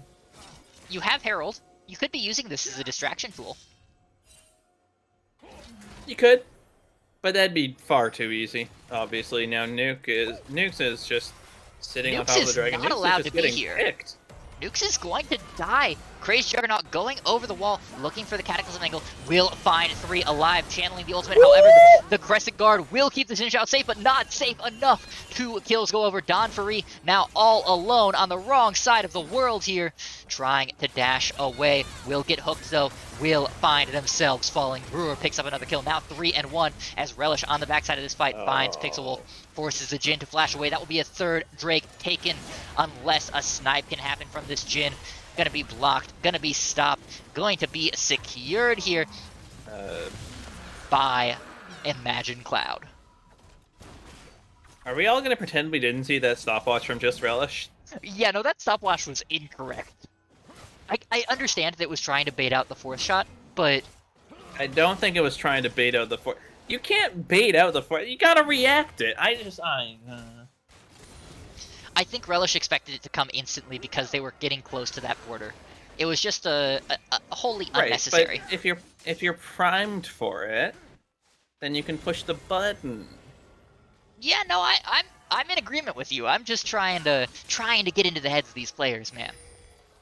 I don't think we want to get into the heads of these players. I think that'd look like taking an acid trip while on mushrooms. Well, yeah, but most of us just call that a fun weekend. All jokes aside here. Yeah, some of us have You don't jobs. do that on your Tuesday night?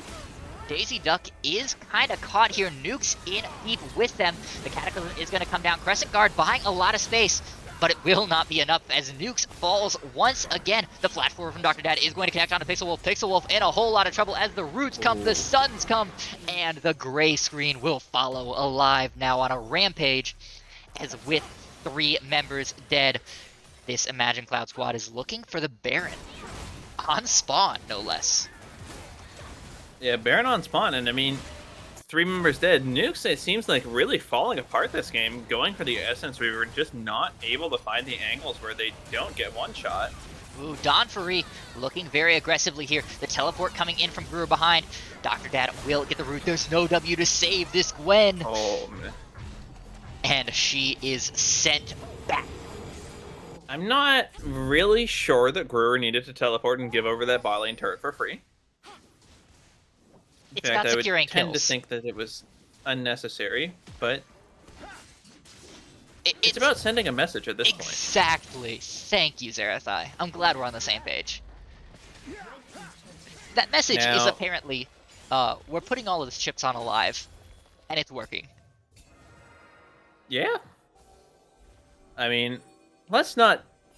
While it is a lot about Alive this game, I don't want to take the highlight away from just Relish and Praise Juggernaut. They're doing so well in finding the angles and really enabling Alive to just push the bullet time This and is not very have to true. worry about the enemies hitting them. And Dr. Dad as well, doing a great job of keeping the Misfortune safe and zoned for long enough to be able to channel the entire bullet time. We haven't seen a bullet time interrupted yet that wasn't from Alive choosing to walk away. That's a really good look. Yeah, that's definitely a really good look as a team. Now, as a team, where do Wingmen go to take this from its current state to a victory? Well, You can't look at Jin, unfortunately, because Jin is just not going to be relevant in this game. yeah, Jin is down a full item at this point. Jin is no longer a champion. I mean, honestly speaking, Jin was no longer a champion the moment they picked in two champion, or the moment they picked it and the enemies locked in two champions that can build tanky. This is fair. I also don't love Donphy blindly split pushing here. We did see Just Relish doing it a lot last game, but they did it in situations where the base of Imagine Cloud wasn't threatened. It feels so much more dangerous to me for Donphy to be pushing right now. Because if Imagine Cloud had continued that push, it would have been a 4v5. That being said, Juggernaut is a little bit caught out here. Has to be very careful, looking for a flag and drag over the Baron Pit wall. Will instead be forced to use the flash with the Charm lands. Great Juggernaut in trouble. Will not get out. Nukes secures that kill. Yeah, Crazy Juggernaut just unable to sidestep the Deadly Flourish, and will eventually fall down. You hate to see it off the back of such a successful push. However, on the other Especially side with of that, Donphy getting the top side. Alive backdoored the mid turret. And Nano is about to And die. Brewer got bot turret. Nano Oh is my. very dead. Brewer now forced to run for their lives here from 4 members, but the TP coming in from the cannon. Brewer trying to buy time with that chrono break. Here comes the cannon. The slicing maelstrom is going to stun onto 2. Nukes is Oh my gone. The God. power is dead. Daisy Duck next to fall. Donphy and Pixel Wolf are the only members alive, and it will not matter. Donphy is dead. Pixel Wolf will fall to an auto attack. And the entire Oh my team is God, routed. that depth charge was so beautiful from Dr. Dad. He got both of them. That was insane. Maybe it's time to I think that's the retire the game. Amumu. It's definitely time to retire the Amumu. Bring out the Nautilus every day for Dr. Dad here. Looking absolutely incredible. Also, I just love Spooky Nautilus. It looks great. Nano pushing forward, trying to find something on the way out. Brewer will get caught up, but it's not enough. There's no more charges of Spirit Rush. Alive is just auto-attacking Nano to death here. These Alive are is just choices being made. Dying? The flash forward from Nuke, trying to find the hit onto Alive, but it will not be enough. The parallel convergence will be enough to zone as the Drake falls. That is Mountain Soul now claimed by Imagine Cloud. Imagine Cloud are steamrolling this game right now, but it's only an 8,000 gold lead. Now, the Mountain Soul, I think, was mathed out to be worth something like 4,000 gold, so roughly 12,000 gold lead total.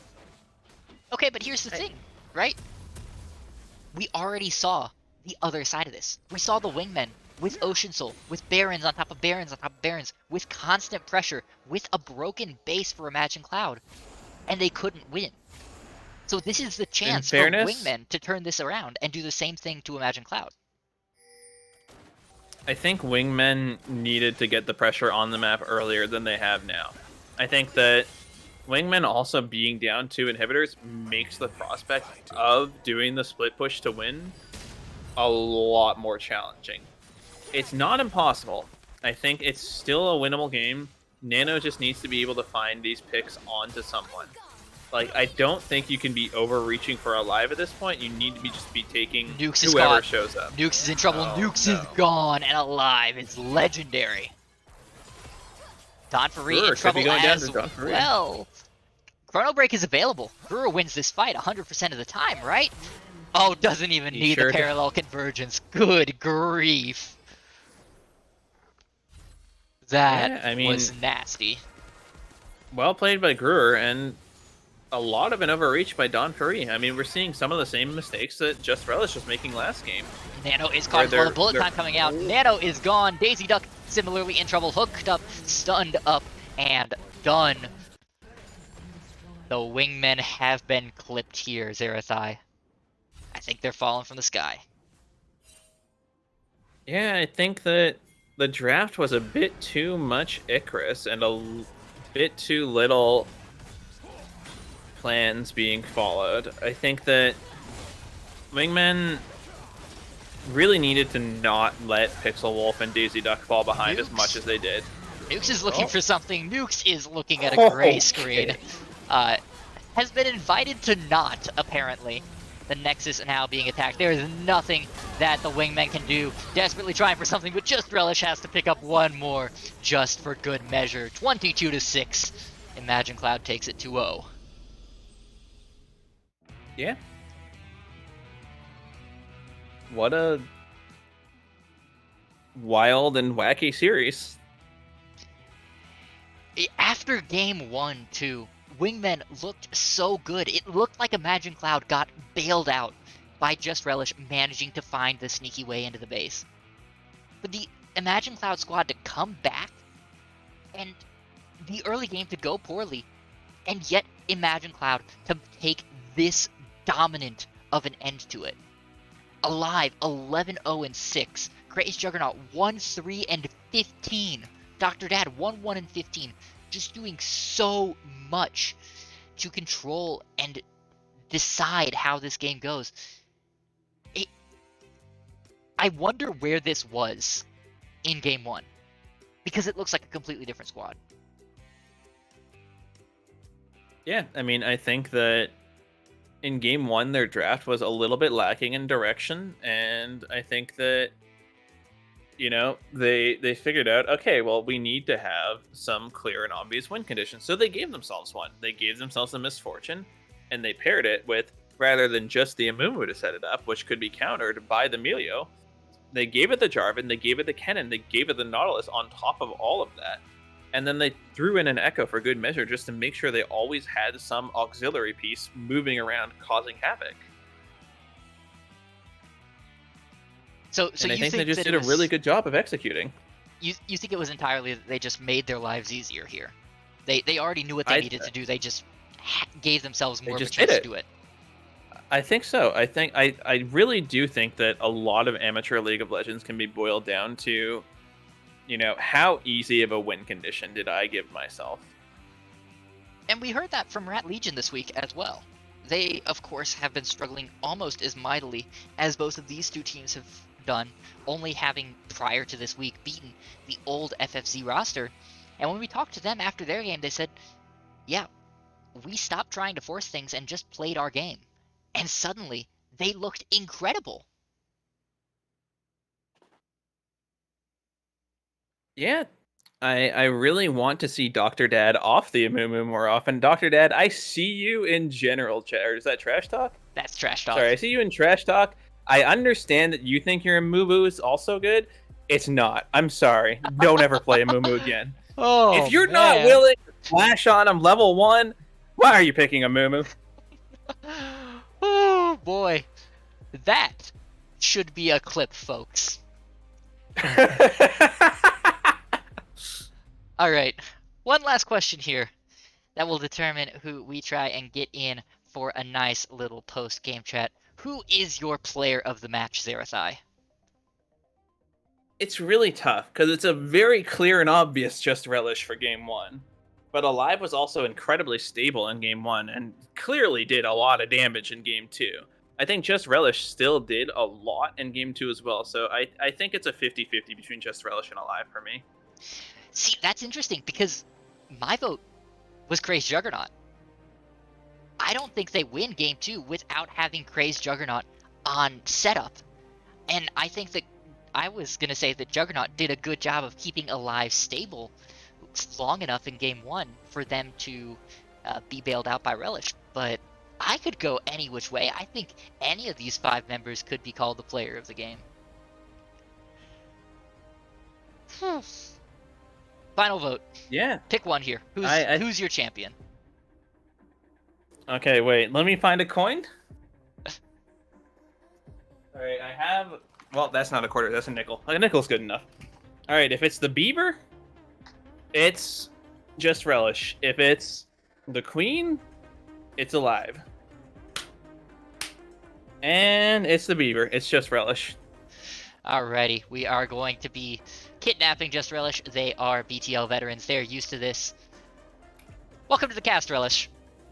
Hey! And congratulations on your win. Congratulations on that backdoor. Thank you. And congratulations on winning the coin toss from our weird Canadian caster. Yeah, we were listening, and it's like, and it's the beaver if it's heads, and then I didn't get to see the results, so. Yes, it's me. Yeah, it sure is. It's beaver or queen. It's the Canadian nickel. Represent. Let's go. So I have to ask, Mhm. was there any hope prior to the first backdoor attempt? Was there any hope left in y'all's comms game 1? Yeah, there absolutely was, because we knew, like, I died with 2 enemies near me, right? So we knew we could push into, like, the Baron and try to, like, stall out the comp. And other than that, we just shot called to try and stall as long as I can for my revive, so I could run down bot and ghost to the end. Y'all have struggled this season. Obviously, it's been a rough season for y'all, having only won against FFZ up to this point. Have y'all had to do anything to keep your mentals in check here, or have y'all approached this with a mentality that's allowed you to kind of absorb that difficulty? I think the mentality as a team is very good and very stable. If you ask me personally, I think if we get lower placed in the bracket, we get to play more playoff games, which is more games played, which equals more fun, right? You make a You very get good what I point. mean? But the mental overall has been really good. Our sub alive coming in is also very clutch. Brings Yeah, a lot to the team. Alive brought a lot of consistent damage there with those bullet times. And credit to the entire team for setting those up for them as well. Craze Juggernaut, Dr. Dad, doing a great job of keeping the enemy in a single spot.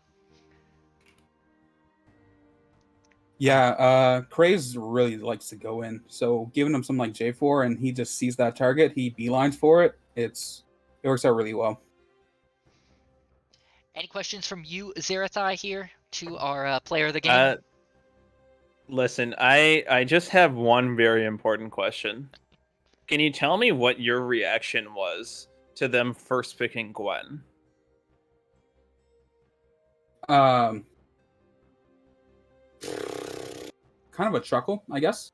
I knew, because we planned for that, because we knew that Don, we knew that he played it a bit in a few games, and I knew I would just want to play range, just play safe, just play the scale. And if you could out team fight the thing, it doesn't do much. And Kennon's ult is just like the perfect thing for that. Plays safe, got the E, better wombo. We weren't too scared of the Gwen. I'm surprised they didn't ban it, to be honest. They banned Callista for some reason. Yeah, It shocked us. That is was there crazy. some secret sauce on Alive playing Callista that I don't know about, or did they just think Callista is some insanely broken champion on patch? To protect Alive, no comment. Okay, I'll let you get away with that one for now. Do you have any parting thoughts for the stream, your beloved viewers? Nothing much. Just love the community. People are really awesome, and I really appreciate you guys trying to stream every game. That's really awesome. Yeah, we enjoy streaming. We enjoy having such a lovely, involved community. It's not many that have, 30 members here in chat on a Tuesday night, so we're glad to have everyone here as well. Our team, or I'm pretty sure the entire community, really love the power rankings, the power scalings. Aw, thank you guys. That's like you look forward to in a week kind of moment. Yep. Your power like, rankings are coming out tonight, right? Dinged. Sorry? Power rankings are coming out tonight, right, Aulz? You saw all the games. Yes, however, You don't have any excuses. yes, I do. I don't want to be playing for finging everyone at 1 a.m. on a Wednesday. But it'd be a lot funnier if you did. I'm going to finish them tonight, and I will drop them first thing tomorrow morning. This does mean I'm looking giving up forward on to- You get away Timbits. with that one. I'm very sad. I'm giving up on Timbits for this. Y'all better appreciate me out there. Listen, if you come to where I'm at, I will buy you a 20-pack of Timbits. Hell, I'll buy you a 40-pack of Timbits. Alrighty, we all heard that, folks. I am making sure to collect on that one at some point. That being said, though, it has been a pleasure. Thank you, Just Relish. We appreciate you coming to chat with us on stream tonight. Congratulations on your win, and congratulations to Wingmen for continuing to play their hardest, even if they haven't quite managed to connect. We're sure there's 2 weeks left, and then there's playoffs. They've got plenty of chances left. That being said, this will be the end for us this evening. I have been Aulz, for myself, for Zerathai, and everyone here at the BTL team. Thank you guys for coming out on a Tuesday night. Thank you for supporting this league. Thank you for coming out and having fun on Season 14, and we will see you guys this weekend. Good night, everybody. Bye-bye! And we are off. Thanks, guys. Thank you much. We'll go on. Goodbye. You guys too. Good night.